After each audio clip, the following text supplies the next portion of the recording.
Assalamualaikum warahmatullahi wabarakatuh.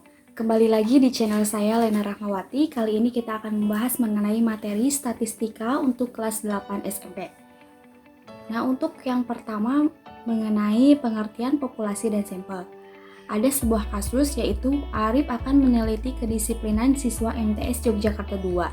Dia meminta siswa kelas 7A, 8C, dan 9D untuk mengisi angket.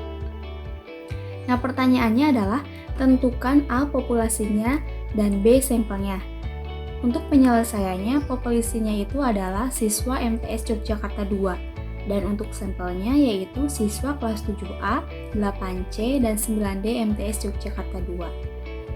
Untuk kesimpulannya, jadi populasi adalah semua objek atau orang yang akan diteliti, sedangkan sampel adalah bagian dari populasi yang diteliti secara langsung. Selanjutnya yaitu pengertian dari statistika adalah ilmu pengetahuan yang berhubungan dengan cara-cara pengumpulan dan pengolahan data, serta penarikan kesimpulan berdasarkan data. Untuk statistik sendiri yaitu hasil dari proses statistika. Data dibedakan menjadi dua. Yang pertama data kuantitatif, yaitu data yang berupa angka atau bilangan. Misalnya adalah nilai ulangannya itu adalah 75, 80, 65, dan seterusnya. Lalu ada berat badan 45 kg, 53 kg, dan seterusnya. Yang kedua adalah data kualitatif, yaitu data yang berupa bukan angka atau bilangan. Misalnya adalah warna, yaitu ada merah, kuning, hijau, dan seterusnya. Lalu ada sifat, yaitu setuju, ragu-ragu, tidak setuju, dan seterusnya. Lalu mengumpulkan data. Diberikan data nomor sepatu dari 20 siswa sebagai berikut, yaitu 37, 38, 36, 38, 39, 38, 41, 40, 39, 38, dan seterusnya. Nah, buatlah tabel distribusi frekuensinya.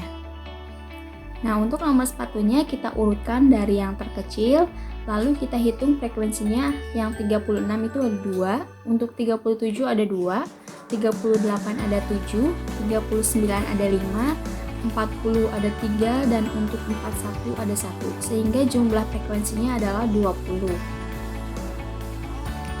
Menentukan nilai rata-rata atau min. Yang pertama ada data sederhana. Nah, diberikan data yaitu 5, 4, 5, 7, 6, 6, 7, 7, 9, dan 8.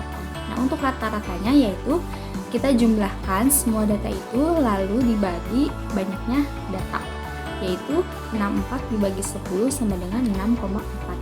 Yang B adalah data dalam tabel frekuensi. Nah, dari data nomor 1 di atas, tabel distribusi frekuensinya adalah, nah ini untuk nilainya kita simbolkan X, untuk frekuensinya kita simbolkan F. Nah, jadi F dikali X yaitu jumlahnya 64. Jadi rata-ratanya yaitu jumlah F dikali X per jumlah F. Maka hasilnya sama, 6,4. Kesimpulannya adalah untuk data sederhana yang ditulis satu persatu yaitu rata-ratanya jumlah data per banyaknya data.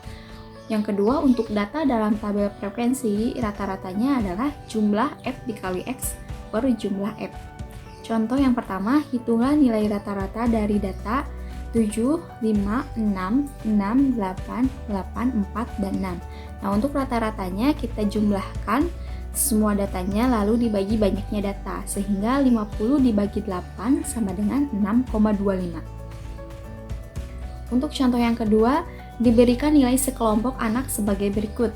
Nah, ini ada nilainya ada 5, 6, 7, 8, dan 9. Frekuensinya yang nilai 5 itu mendapatkan 3, yang 6 ada 13, yang 7 ada 9, yang 8 ada 3, yang 9 ada 2. Sehingga untuk jumlah frekuensinya itu ada 30. Dan untuk X dikali F-nya itu jumlahnya ada 198. Nah, tentukan nilai rata-rata dan banyaknya anak yang mendapat nilai di bawah nilai rata-rata. Untuk rata-ratanya sendiri yaitu jumlah X dikali F per jumlah F, yaitu 198 dibagi 30, hasilnya adalah 6,6.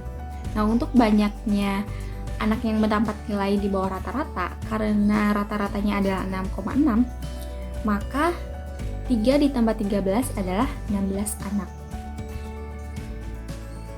Yang selanjutnya adalah median atau nilai tengah. Median adalah nilai tengah dari data yang terurut. Nah, contoh ini ada data 4, 7, 6, 5, 7, 8, 5, 4, 6, 7, 7, 8, 4, 9.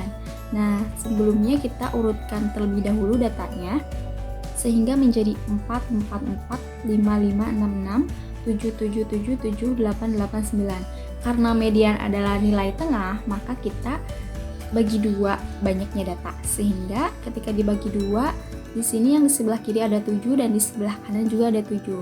Nah, untuk mediannya sendiri, karena nilainya sama-sama genap, pembaginya tidak ada yang ganjil, maka 6 ditambah 7 sama dengan 6,5.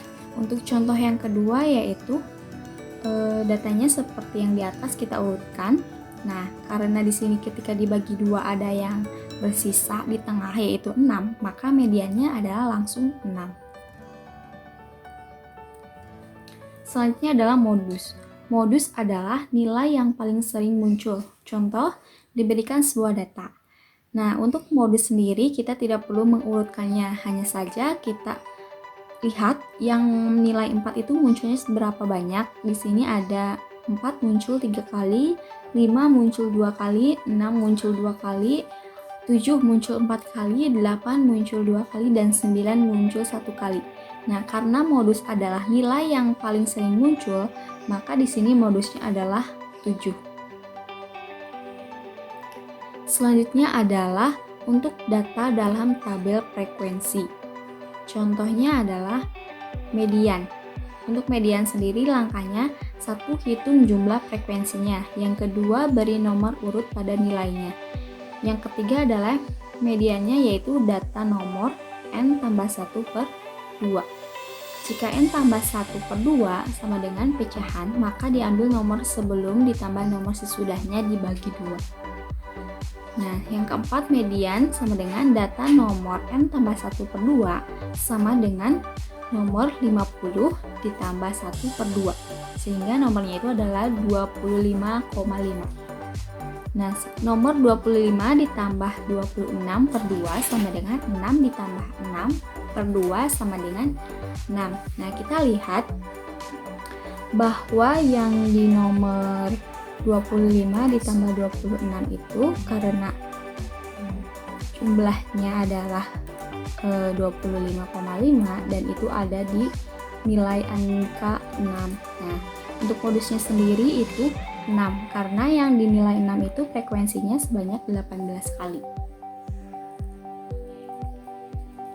Selanjutnya yaitu jangkauan sama dengan data terbesar dikurangi data terkecil. Nah, tentukan jangkauan dari masing-masing kelompok data berikut. Yang A ada 21, 20, 25, 17, 18, 27, dan 29.